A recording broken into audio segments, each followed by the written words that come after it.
Disclaimer: the opinions you're about to hear from fellow airsoft players and enthusiasts do not represent the opinions of Scott Hollenbeck or of the USAirsoft channel.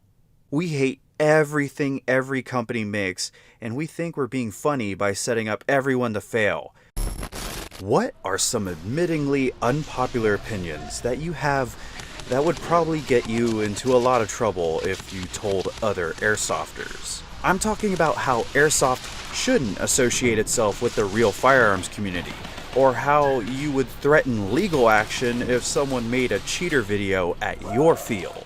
I've shown off some pretty wild opinions from players and enthusiasts from all around the world, but I'm back to read off some more from comment sections in past episodes, Instagram, Facebook, and even some from Reddit. Now, I actually screwed up and broke a rule on the r/airsoft Reddit page when I asked for your most unpopular opinions, and I had my post locked. I won't expose your name here, but I'm sorry about that, admin. I totally missed the rule that I broke. That's totally my bad. Now, I never make these episodes to drag our game down or to make it look like a terrible hobby, but more to raise awareness for how we act amongst each other. Some opinions that you're going to hear are reasonable, some are downright terrible or unfair, and you'll see why right after I thank SS Airsoft for sponsoring yet another episode of this series. Be sure to use coupon code SCOTT as you pick up new gear with our biggest supporter to help us make even more content in the future. Seriously, every time code SCOTT is used, it really helps out the channel. And I need to thank G&G Armament. I appreciate you guys for helping me put together gameplays and reviews, along with just being awesome to me when I have an idea for a video. They have a lot of great stuff on the way, including a Lee Enfield. But with that said, let's get into the new episode of Unpopular Airsoft Opinions. You signed the waiver to get shot with BBs. Don't get all angry when you get shot somewhere you don't want to, when you weren't smart enough to cover it before you signed the waiver. People having extreme brand loyalty to the point where they scoff at anyone else's loadout if it ain't X brand. As it rings true in many other hobbies and professions, it's not the equipment that makes the player. If people really have skills in airsoft, then they could beat out Krytac elitists with a full WeTech loadout all day. The amount of videos I see of indoor arena players intentionally head and face shooting other players is a little unsettling, to be honest. I don't know when we got away from encouraging center mass shooting and shaming this behavior, but fields and sites need to do better at curbing and discouraging this. And we should police our own, so to speak, so they don't have to. At the end of the day, it's kind of a dick move and done for the gram and clicks, and doesn't serve to better the community. I'm not sure if this counts as an unpopular opinion, more than just an unfortunate limitation of airsoft, but the range of airsoft rifles is so terrible that it makes large MilSim events feel goofy, cause you have whole squads of dudes engaging laughably close, or tons of guys standing just out of the range while the whole enemy team moves around in front of them. But my other unpopular opinion is that sniping gameplay is boring as hell. Most techs have no mechanical/engineering experience. They just do what other people do or what everyone tells them is good in age-old forums, mostly due to a lack of standardization, but also because of people talking about stuff they don't understand. Using/zeroing in your optics in airsoft is paramount. In CQB, especially, being able to get out and target quickly is OP. It's one shot and you're out. In CQB, and ranges around 20 meters or so, your airsoft toy will be accurate enough to hit a man-sized target. And it especially helps when you're shooting at knuckles and shooting offhand. If anything, the dot is a good point of reference for your BBs. Also try using your irons in low light. It's not fun. Nah, just trace your BBs. Field owners need to maintain awareness of iconology used by hate groups. Nothing convinces me faster that a venue isn't worth my time than walking in and seeing neo-Nazi patches on gear. If a field sued a big YouTuber for making a cheater video and won, that would be exciting. The landscape of airsoft videos would change up, and we might even see influencers writing up contracts before they make videos at places. How is airsoft supposed to evolve or get better if everyone has wildly different opinions about how the game should be played, what's right and wrong, and how someone should or shouldn't play? The worst part is nearly all of these opinions directly conflict with each other. I don't play airsoft at all, mainly just in it for the gun replicas. But if this is the road that airsoft is going down, I'm worried for the future of this community. I mean, most fight or cheater videos happen because the refs themselves are immature and lack being able to do their job and stop things like that from happening. Also, I have never once watched one of these videos and said, "Wow, I'm never going to that field." I always think, that person was having a bad day or crazy, but never blame it on the actual field.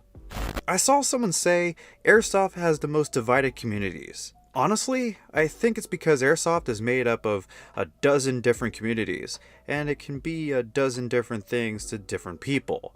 It's a sport, it's LARPing, it's a serious sim for military tactics and training, it's a chill time to goof around and have fun. And everyone is both right and wrong depending on where they are, who they're with, and what their personal goals are. The same thing can be said about paintball, but I think a lot of people, myself included, like airsoft more since they look more realistic.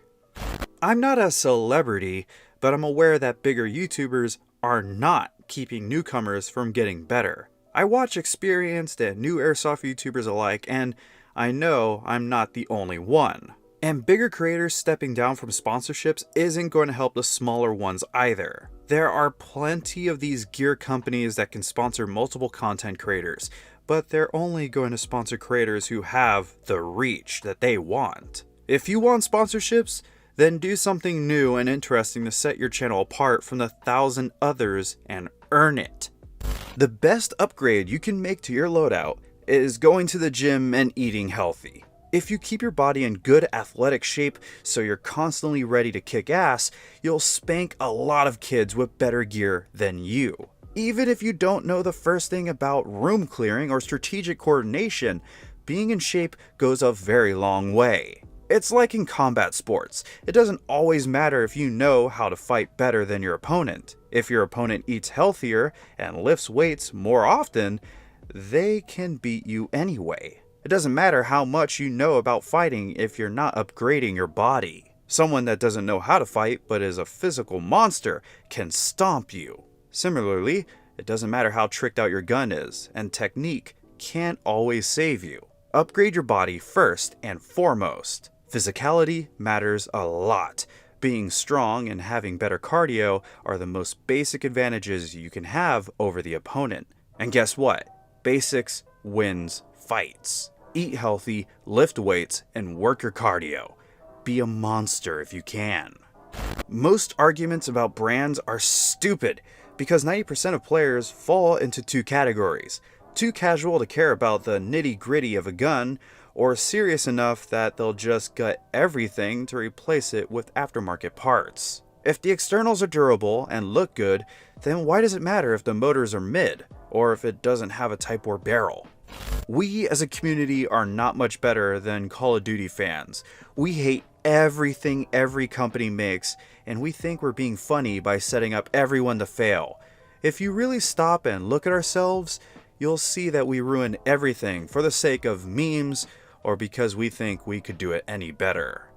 Japanese-style airsoft is superior to American-style airsoft. 1. Japanese airsoft tends to be more tactical, I guess, because most of the fields are CQB fields. Most game modes played are one-life game modes. They often have rules limiting how fast you can run and walk, and limits on how many BBs you can have on you. It encourages people to be more careful and move tactically.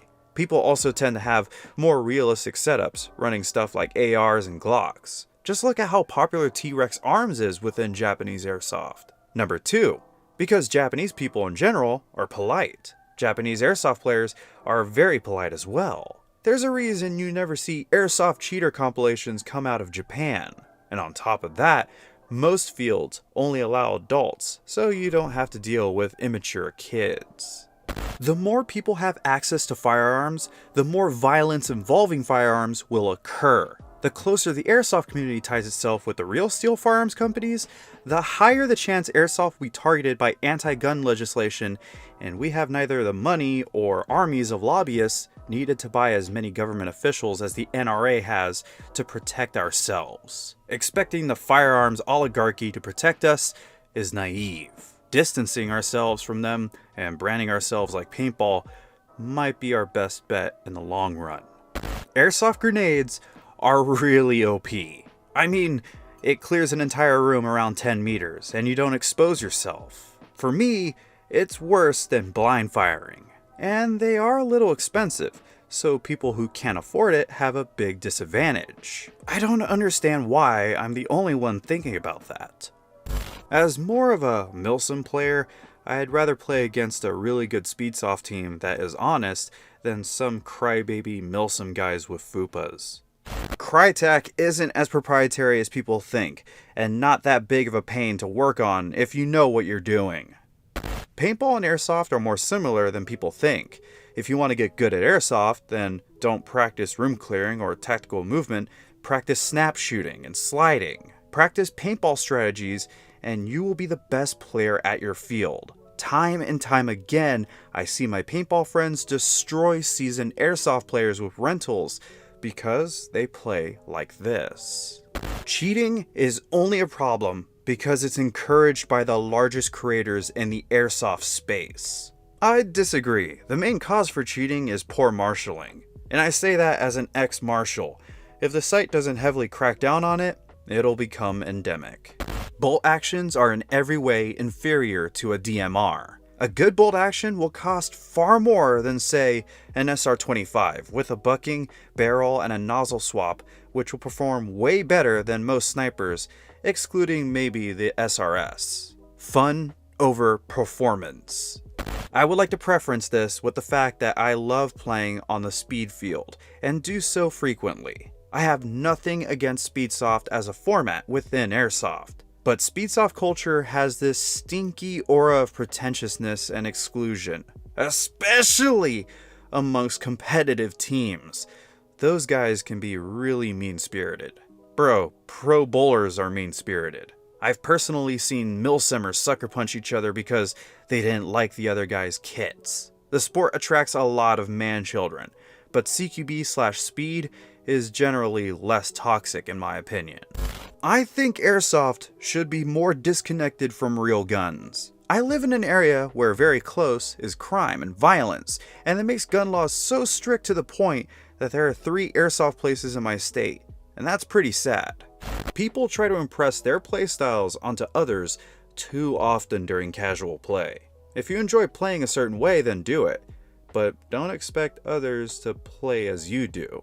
Encourage those who want to learn with you. But as for people that don't play as you do, they paid their own money and they have the right to play however they choose, as long as it does not infringe on any other player or involve misconduct. I'm too little in our hobby to share this opinion, but in my opinion, and I feel the light in which most social media presents Airsoft is a lot to do with that. I will always enjoy the Airsoft videos that are chill and showcase cool things over the copy and paste dumbass cheater videos that make people think of Airsoft in a bad light. Tokyo Marui AEGs are overrated and are outclassed in a lot of outdoor scenarios or in places where joule limits are higher. I'm sorry, but a TM recoil shock is going to throw a .28 at 220 to 240 feet per second. I'm slapping that BB out of the air. That being said, if you live in Japan, the FPS is fine. Novritsch has some good guns that people should get. I wouldn't post this on Reddit as everyone there hates Novritsch. Overshooting is just an excuse for people to moan about getting hit by a few more rounds, when in reality, they're cross about being outplayed. If someone is shooting you outside the rules and leaving bruises, you should be allowed to physically retaliate. Don't bring your airhead girlfriend who has never played Airsoft before to a match and get mad when she gets lit up. I had somebody do this at Commando Airsoft in Wisconsin, and dude basically tried to pick fights with anyone who shot her.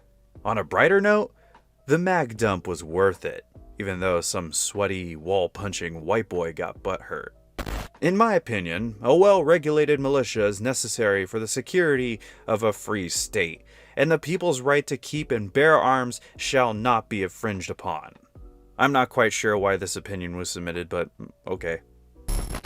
And that's it for this shorter episode of the Unpopular Airsoft Opinions. I tried to cut down on all the back and forth Speedsoft versus MilSimers cringe comments, as we weren't really getting anywhere with those, but if you want some of those comments back in the next episode, then feel free to tell me in the comments. I'm also looking for some more opinions for that next episode, so feel free to speak your mind about all sorts of unpopular opinions that you might have that you would just like to get off your chest. Just try to make it lengthy so we can really understand your viewpoint. And if you really enjoy this series and want to see more episodes, then please help this video break 2,000 likes in a day. You can also follow me on Instagram or even on Twitter if you would like to. YouTube honestly has been really slapping everything I do with limitations, and I gotta admit, I'm starting to get really pissed off about it. I might even make a video with another YouTuber to list all the stuff that we would like to see change on YouTube, but that's something for another day. Either way, I would like to thank you all for watching and for supporting this series so much.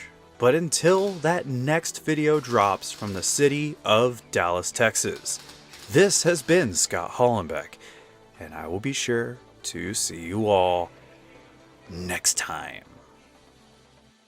Alright, so I'm basically done with the video. I've been sitting here ever since I woke up just trying to finish up this video.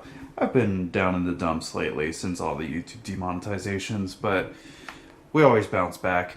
But one thing I added to the living room, which I love because it looks good on camera at pretty much every angle, is this big shelf. Now, of course, people use these for cubbies and stuff, but I got all my cars down from there, and I added them onto here. Back here, it's mostly the cars that are okay, but they're not as iconic as the stuff like the old Supras from the first movies, the Fast and Furious, and these are all just Fast and Furious cars. I want to add more stuff, like I have Murcielago over here and a Centenario over here. I think I'm going to be getting into car collecting, but of course, everybody on the screen right now, I'm talking about a shelf, but everybody on the screen right now, I just really wanted to thank every one of every single USAirsoft channel member. We have so many different videos coming.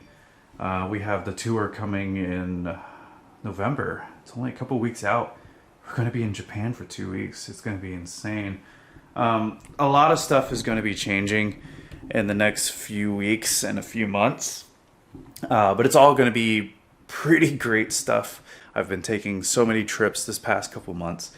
But now I'm just trying to relax and get some of the content that I've been stacking on and stacking on and stacking on out of the way. So, yep, after this video goes up, I'm just going to jump on the next video, and the next video is going to be pretty long. It definitely is. So I have no idea how long this thing's going to take to edit, but it should come out great. So I guess until that video drops, I will see you all next time.